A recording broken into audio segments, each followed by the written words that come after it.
there's a couple of drawbacks. Number one, the acceleration. You start with an angular movement, and at the end, you go into linear movement. So the acceleration sort of stops. Okay? That's one problem.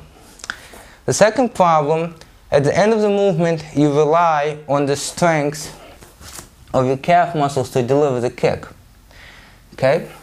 Because what happens here is, once you push, if your calf muscles give in, not going to be any force transfer.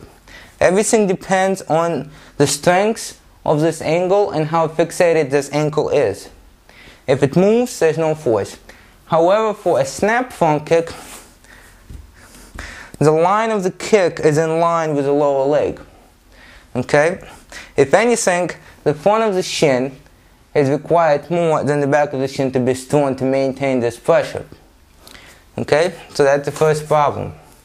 If you're not used to this, and you begin to throw kicks against the target and try to push at the end where before you were just snapping them, this muscle is either going to get injured or it's not going to be strong enough to actually deliver that final push of power. Okay? That's one issue.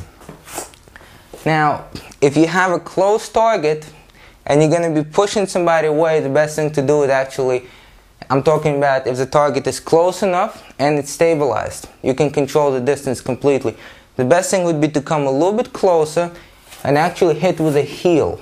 This way you're not relying on the stabilization of the ankle because this part of the leg is taken out of the equation. So the best thing would be to come a little bit closer, push with a heel, and come back.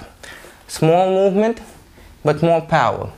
Of course, now you just brought up a very high chamber. You have to have strength to do that, number one, and number two, you're telegraphing it. But very often in close combat, that's not seen. Kicking with the ball of the foot gives you a little bit more distance, but again, stabilization of the ankle could be the problem, number one. And number two, very often it starts as an angular motion and transfer into the forward motion for a lot of people. Okay?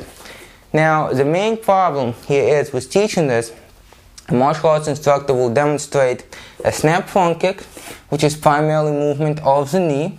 Of course, the acceleration is done by the hip, upward acceleration, and then the knee. And then the martial arts instructor will demonstrate a push front kick.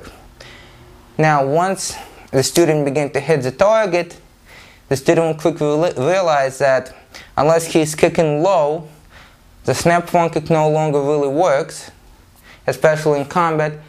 And now what happens is somehow he has to push. If he's not ready for it, there will be an injury or there will be some kind of misunderstanding of what's going on. Okay?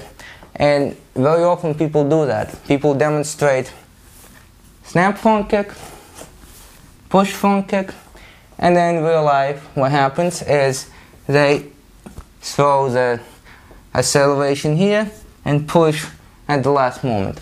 That's usually what happens. Okay, now looking at this target, if you do not see what's going on, I'll do it from another angle one more time. This is a kick that's originally demonstrated very often as a snap front kick. It could be thrusted, but usually it's a snap.